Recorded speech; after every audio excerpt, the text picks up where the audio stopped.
गेल्या काही वर्षापासून राज्यातील अशिक्षित, भूमिहीन, अल्पभूधारक शेतकऱ्यांच्या मुलांच्या लग्नाचा प्रश्न बिकट झाला आहे.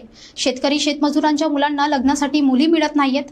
त्यामुळे यासाठी आता सरकारनेच पुढाकार घेऊन अशा तरुणांसोबत लग्न करणाऱ्यांना 11 लाख रुपयाचे शासकीय अनुदान देण्यात यावे. तर तुम्ही जी ही काही 10-15 सेकंदाची क्लिप ऐकलेली आहे, तर ही कुठल्यातरी लोकल न्यूज चॅनलची आहे. काही दिवसांपूर्वी ते प्रसारित झाला होता तो व्हिडिओ आणि ती मागणी. मात्र याच्यातून जी काही गांभीर्यानं जे काही वास्तव समोर येतं आहे, की जे काही रूट लेव्हलला मग ग्रामीण भाग असो, शहरी भाग असो, गावातले असो, शहरातले असो, गरीब असो, श्रीमंत असो किंवा शिक्षित असो, अडाणी असो, सगळ्यांच्याच लग्नाची समस्या ही सार्वत्रिक झालेली आहे. दुसरीकडे असं नाही की विशिष्ट समाजापुरताच हा प्रश्न मर्यादित आहे, तर सगळ्याच समाजाला याचा झटका-फटका बसतो आहे. म्हणजे जे स्त्री-पुरुषाच्या परस्पर सहजीवनाचं नातं जे असतं, की ज्या नात्यामुळं ज्याला आपण विवाह बंधन असं नाव देतो, तर त्या नात्यामुळं स्त्री आणि पुरुष हे जन्माजन्मासाठी एकत्र येत असतात. एकत्र आल्याच्या नंतर त्या माध्यमातून तुमची आमची जी काही कुटुंब व्यवस्था आहे, तर ती कुटुंब व्यवस्था उभी राहण्यासाठी किंवा त्या कुटुंब व्यवस्थेच्या बळकटीकरणासाठी विवाहाचं प्रयोजन घातलेलं आहे. दुसरीकडे त्याच्यानंतर जी कुटुंब व्यवस्था जर तुमची सक्षमपणे व्यवस्थित उभी राहिली, तर त्यातून तुमच्या समाज व्यवस्थेची निर्मिती होत असते. समाज व्यवस्था सुदृढ होत असते आणि जर समाज सुदृढ असेल, तर तुमचा देश हा सुदृढ बनत असतो. एकीकडे आपण दावे करतोय, की आमची जी काही आर्थिक स्थिती आहे, तर ते जपानला आपण जी-डी-पी वगैरे काय जे असेल, तर ते मागे टाकलेलं आहे. 4थ्या क्रमांकावर आहोत. जागतिक महासत्ता बनत आहोत. मात्र तुमच्या, आमच्या मुलांची आणि मुलींची लग्न जुळत नसतील, तर ही महासत्ता हा केवळ एक भ्रमाचा भोपळा आहे. कारण इथून पुढे येणारा काळ हा केवळ अंधकाराशिवाय काहीही असणार नाही. कारण भविष्यकारांनी किंवा तज्ञांनी भाकीत सांगितलेलं आहे, की हे अभ्यासावरचे निष्कर्ष आहेत. कुठला ॲस्ट्रोलॉजीचं भाकीत नाहीये किंवा कुठल्या जाण्या ज्योतिषाने सांगितलेलं नाहीये, की 40% मुला-मुलींची इथून पुढे लग्नच होणार नाहीत आणि आता ती परिस्थिती उद्भवत आहेत, की ज्या मुला-मुलींची लग्न एकतर पहिली गोष्ट जुळत नाहीत, जुळली तर टिकत नाहीत आणि टिकली तर त्याच्यात 35शी-40शी पर्यंत वय जातं, तरी आता आमच्या मुला-मुलींना अपत्य नको आहे, ही मानसिकता बदलत आहे. नेमकं ही मानसिकता बदलण्यामागचं नेमकं कारण काय आहे? या गोष्टीचीच मीमांसा आपण या छोट्याखानी चर्चेतून करणार आहोत. सातत्यानं आपण वेगवेगळ्या विषयावर यावर चर्चा करत असतो. तेव्हा या चॅनलवर जर तुम्ही पहिल्यांदाच असाल, तर याला सबस्क्राईब करा, लाईक करा. नसेल आवडलं तर डिसलाईक करा. तुम्हाला काय चित्रविचित्र कॉमेंट लिहायचे ते लिहा. मात्र या माध्यमातून समुपदेशनाच्या हिशोबाने लग्न जुळण्यासाठी आपल्याला काय मदत करता येईल, त्या हिशोबाने आपण सातत्यानं समुपदेशन करण्याचा प्रयत्न करत असतो. मग आम्ही सुद्धा तुमच्यासारखेच गावखेड्यातील आहोत आणि आम्ही सुद्धा या गोष्टीने प्रभावित झालेलो आहोत, की आमच्याही मुलाची लग्न जुळत नाहीत, तुमच्याही मुलांची लग्न जुळत नाहीत, आमच्याही मुलीची लग्न जुळत नाहीत. तुमच्याही समाजामध्ये, तुमच्याही गावखेड्यामध्ये जी समस्या आहे, ती आमच्याकडे सुद्धा समस्या आहे आणि तिथं ज्या काही लग्नाआधी मुली पळून जाण्याचं प्रमाण सुद्धा वाढतं आहे. मग याच्यावर काय उपाय असू शकतात? आता याच्यामध्ये जो सगळ्यात आधी जास्त फटका जो बसतो आहे, तर तो गोर-गरीब शेतमजूर रूट लेव्हलला काम करणारी जी लोकं आहेत किंवा ज्याला आपण दारिद्र्य रेषेखालील म्हणू, तर अशा लोकांची लग्न जुळत नाहीत. आणि मग जुळत नसल्यामुळं कुठेतरी नैराश्य येते. एकतर हातात पैसा नसतो, काम करावं लागतं आणि मग याच्यामध्ये व्यसनाधीनतेचं प्रमाण खूप मोठ्या प्रमाणामध्ये वाढत आहे. आता आमची मुलं ही गावखेड्यामध्ये माणसं, मुलं दारू पिताना दिसायची. आता मेट्रो शहरामध्ये मुलीसुद्धा रस्त्यावर दारू पिऊन धिंगाणा घालताना दिसत आहेत. ते त्यांचे वेगळे चोचले आहेत, तो भाग वेगळा. परंतु याच्यामध्ये जे काही ह्या गोष्टी घडत आहेत, तर ह्या घडण्यामागे जी काही कारणमीमांसा सांगितली जाते, तर त्याच्यामागे आणखीन काही खोल वेगळी कारणं आहेत. दुसरीकडे जी काही मध्यमवर्गीय शेतकरी कुटुंबातील आहेत, तर त्या शेतकऱ्यांना पण कोणी मुली द्यायला तयार नाही. शेतकऱ्यांना म्हणजे जो या जगाचा पोशिंदा आहे, अन्नदाता आहे, तर इथल्या राजकीय व्यवस्थेनं त्याला गुलाम बनवून ठेवला असं म्हणायला हरकत नाही. याच्यामध्ये कोणाला राग यायचं कारण नाही. कारण काही बैताड बेलने चक्क आमचा फोन नंबर धुंडाळून आम्हाला शिव्या पण घालतात, की तुम्ही मग मागचं सरकार तर काहीच देत नव्हतं. हे सरकार कसं बी ₹1,500 द्यायला लागलं तुमच्या अकाउंट डोळ्यात खुपायला लागलं. आमचं त्याच्याबद्दल काही सरकारविषयी आम्ही कोणालाच दोष देत नाही. मात्र ही जी व्यवस्था बदलत आहे, तर त्या व्यवस्थेविषयी आम्ही बोलतो आहोत. सरकार काय करू शकतं? तर सरकार बरंच काही करू शकतं. कारण याच्या आधी सोलापुरात, कोल्हापुरात, नागपुरात, गडचिरोलीत जिकडं-तिकडं आमच्या पोरा-पोरींनी लग्नासाठी लग्न जुळावे सरकारचं लक्ष वेधण्यासाठी मोर्चे काढले. पण मोर्चे नुसते मोर्चेच काढले नाही, तर काहींनी बाशिंग बांधून काढले, काहींनी घोड्यावर बसून काढले आणि कलेक्टरांना निवेदन दिलं. बऱ्याच जणांनी त्याची खिल्ली उडवली, चेष्टा केली, की "अरे वाह! वाह! लग्नाच्या ते व्हायरल झाले व्हिडिओ चेष्टेच्या हिशोबाने.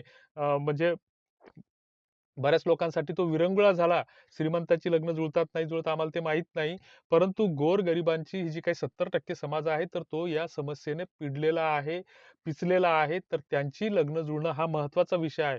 मग सरकार नावाची व्यवस्था काय करू शकते आणि समाज म्हणून आम्ही काय करू शकतो, ज्यातून 100% हमखास तुमची आमची लग्न जुळतील ही गॅरंटी आम्ही या ठिकाणी देतो आहोत. आणि ही गॅरंटी जर खोटी ठरली, तर आम्हाला कुणीही सांगावं, त्याच्या इथं आम्ही कच्च्या घागरीनं, मडक्यानं पाणी भरायला तयार आहे. सरकार नावाची व्यवस्था काय करू शकतं, की शेतकऱ्यांना मुली का देत नाही, तर या शेतकऱ्यांना कधी सुधरू द्यायचं नाही, हे इथल्या सरकार नावाच्या व्यवस्थेनं ठरवलेलं आहे.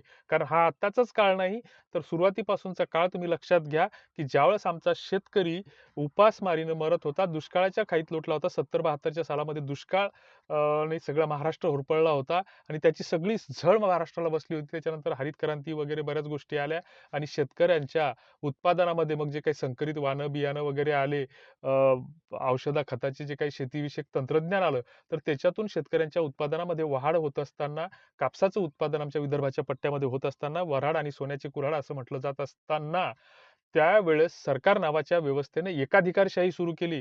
कापूस एकाधिकार योजना आणली. त्याच्यातून शेतकऱ्यांचं शोषण करणं सुरू केलं. त्याच्यानंतर वेगवेगळ्या टप्पीमध्ये उडीद आले, सोयाबीन आले. त्याच्यातही हमी भाव सरकार जाहीर करतं, मात्र त्याची खरेदी केंद्र सुरू करत नाही. ही सगळी शोषण व्यवस्था ठरलेली आहे. एखादा जर भ्रष्टाचार करत असेल, तर त्याला भरचौकात फाशी दिली पाहिजे. भ्रष्टाचाराला डबल कोणाची हिंमत होणार नाही भ्रष्टाचार करायची. मात्र ते सरकार करायचं, त्याचं सरकारचं ते धाडस नाही. कारण सरकारमधल्या मंत्रीच मोठमोठ्या घोटाळ्यामध्ये अडकलेले आहेत. हा राजकारणाचा भाग आहे, हा आपला विषय नाहीये. मात्र बोलण्याच्या ओघामध्ये ह्या गोष्टी अधोरेखित होतात. तेव्हा मग सरकार काय करू शकतं, तर सरकारने पहिल्यांदा शेतकऱ्यांना सन्मान आणि प्रतिष्ठा मिळवून दिली पाहिजे, की शेतकऱ्यांसाठी वेगवेगळ्या ज्या काही योजना आहेत, जे शेतकऱ्यांचं शोषणच करतात, की लाडक्या बहिणीनं सगळ्यात जास्त बेजाऱ्या जर काढल्या असतील, तर या महिलांच्या काढल्या. एक तर घरातल्या वाळवणा चिळवणाला जाळ्या आळ्या लागल्या आणि ते सोडून त्यांना जे काही आहे, ही केवायसी करा, तो कागद जोडा, ह्यो कागद जोडा, या बँकेत जा, त्या बँकेत जा, असं करा, तसं करा. शेतकऱ्यांसाठी पण तेच आहे, की ही पीक पाहणी करा, ही पीक नोंदणी करा. आमच्या शेतकऱ्याला साधा 1500 रुपयाचा मोबाईल पण जिओचा घेणं होत नाही आणि त्याच्यात अँड्रॉइडचे मोबाईल कोणाकडेच नाही. तर 70% शेतकऱ्यांकडे आमचे अँड्रॉइडचे मोबाईल नाहीत आणि त्याच्यात वावरात जाऊन पीक पाहणी करा, पीक नोंदणी करा. ते सर्व्हर चालत नाही. फुकट फक्त यांचं शोषण करायचं. हे कागद जमा करा, ते कागद जमा करा, याला पैसे द्या, त्याला पैसे द्या. अशा या कागदी ससेमिऱ्यामध्ये सगळा आमचा समाज मातीत चालला आहे, उद्ध्वस्त होत चालला आहे. याचं एक छोटंसं उदाहरण जर सांगायचं झालं, तर तुम्हाला, आम्हाला, तुमच्या मुलांना, मुलींना शाळेत ऍडमिशन घेण्यासाठी, उच्च शिक्षणासाठी डोमेसाईल सर्टिफिकेट काढावं लागतं, ज्याला आदिवास प्रमाणपत्र म्हणतात. की महाराष्ट्राचा रहिवासी असल्याचं ते प्रमाणपत्र असतं, की जो मुलगा पहिलीपासून अंगणवाडीपासून त्याचं प्रत्येक ठिकाणी नोंद झाली, लसीकरणाच्या याच्यात नोंद झाली, दवाखान्यात नोंद झाली, शाळेत नोंद झाली, अंगणवाडीच्या खिचडीच्या याच्यात नोंद झाली, शाळेच्या दाखल खारीजवर नोंद झाली, पहिलीपासून 10वी पर्यंत तो त्या गावात शिकला, त्या सरपंचाला माहीत, त्याचं वेगवेगळ्या ठिकाणी नोंद झालेली असताना सुद्धा त्याला ऍडमिशनसाठी आदिवास प्रमाणपत्र काढावं लागतं. त्याला तहसीलच्या चक्रा मारावं लागतात आणि ते आदिवास प्रमाणपत्र देणारा तो तहसीलदार असतो, की ज्यानं त्या गावाचं कधीही तोंड पाहिलेलं नसतं. अशी ही शोकांतिका आहे. एखादा सैनिक जर देशासाठी शहीद होत असेल, तर त्याला सुद्धा राष्ट्रीय प्रमाणपत्र काढावं लागतं. ही इथली शोकांतिका आहे. शेतकऱ्यांना, जो या जगाचा पोशिंदा आहे, या भारत हा कृषीप्रधान देश आहे, तर त्या शेतकऱ्याला किसान आयडी कार्ड म्हणजे फार्मर आयडी कार्ड हे त्याचं स्वतःचं ओळख देणारं पत्र या देशामध्ये काढावं लागतं. ही तुमची आमची शोकांतिका आहे आणि त्याच्याबद्दल आम्ही तुम्ही बोलायला तयार नाही. आमच्या राजकारण्याने याच्याबद्दल जाब विचारायला तयार नाही. फक्त लग्न जुळत नाहीत, पोरीचे भाव वाढले, पोरींच्या अपेक्षा वाढल्या, पोरींना हे झालं, ते झालं. फक्त आपण एकमेकांना दोष देतो. हा जो दोष आहे, तो सगळा इथल्या राजकीय व्यवस्थेचा आहे. मग राजकीय व्यवस्था काय करू शकते? तर राजकीय व्यवस्था तुमच्या आमच्या लग्नासाठी पुढाकार घेऊ शकते. काही वर्षांपूर्वी सरकारनं सामूहिक विवाह सोहळ्याची योजना आणली होती. तर तसं सरकारने आता वधूवर परिचय मेळाव्याचं आयोजन करावं प्रत्येक तालुका स्तरावर, की ज्या समाजामध्ये आमच्या आकस्मिकपणे विधवा झालेल्या आहेत, परित्यक्त्या आहेत, घटस्फोटी आहेत, त्यांना दुसऱ्या लग्नाची संधी उपलब्ध करून दिली पाहिजे. आमची बरीच मुलं अशी तयार आहेत, की जी अपत्यासहित स्वीकारायला तयार आहेत. बुलढाण्याला मानस नावाचं फाउंडेशन आहे, ते सुद्धा त्यांनी 75 विधवांची लग्न लावली. मग सरकार यांच्यासाठी काम करू शकतं. असं हे सगळं सरकारनं जर इच्छाशक्ती दाखवली तर करू शकतं. मग त्याच्यासाठी सरकारनं एखादी प्रोत्साहन योजना सुरू करावी किंवा जर एखाद्या विधवेसोबत जर कोणी लग्न करत असेल, तर त्याला ₹5,00,000 अनुदान अपत्य झाल्याच्या नंतरच ते ₹5,00,000 त्याला खर्चाला भेटतील. त्याच्या नावावर फिक्स केले पाहिजे. तोपर्यंत त्याला खर्च करता येणार नाहीत किंवा वर्ष किंवा 2 वर्ष झाल्याच्या नंतर त्याला ते खर्च करता येतील. बरेच मुलं तयार होतील.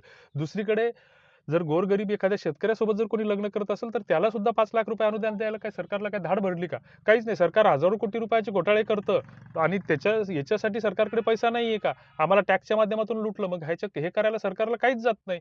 हे केलं पाहिजे सरकारनं. एखादा जर आंतरजातीय विवाह करत असेल, तर त्याला ₹15,00,000 दिले पाहिजेत, ₹20,00,000 दिले पाहिजेत. त्याच्यासाठी प्रोत्साहन. आंतरजातीय म्हणतो आम्ही, की ज्याच्यामध्ये जे काही 18 पगड जाती गावखेड्यामध्ये आहेत, ज्यांच्यामध्ये रोटी व्यवहार होतात, परंतु बेटी व्यवहार होत नाहीत. तर अशा अनेक जाती आहेत, त्या एकमेकांसाठी तयार होतील. पुढाकार तर घेतील. एखाद्या गावानं पुढाकार घेतला, सवय लागली, मुली पळून गेल्यापेक्षा किंवा मुलं बिघडल्यापेक्षा ते कधीतरी चांगलंच आहे. आंतरधर्मीय विवाहासाठी 25,00,000 ₹50,00,000 अनुदान द्यायला सरकारला काय हरकत आहे? इथला जातीयवाद संपुष्टात येईल, संपून जाईल. मग हे ज्या ऑनर किलिंग सारख्या ज्या घटना घडतात, तर त्या कुठेतरी बंद होतील ना, की आंतरधर्मीय सोबत इतर धर्मीयासोबत लग्न केलं, मायबापाचा अपमान झाला, ह्या गोष्टी कुठेतरी बंद होतील. एखादा पोरगा पोरीला पसंत आला, घे बाबा कर आणि सरकारकडून ₹25,00,000 घे आणि तूच तुझा संसार कर. ह्या अशा गोष्टी करायला काय हरकत आहे? बऱ्याच गोष्टी सांगण्यासारख्या आहेत, बऱ्याच गोष्टी करण्यासारख्या आहेत. तुम्हाला याबद्दल काय वाटतं ते कमेंट बॉक्समध्ये नक्की कळवा. तुर्तास धन्यवाद.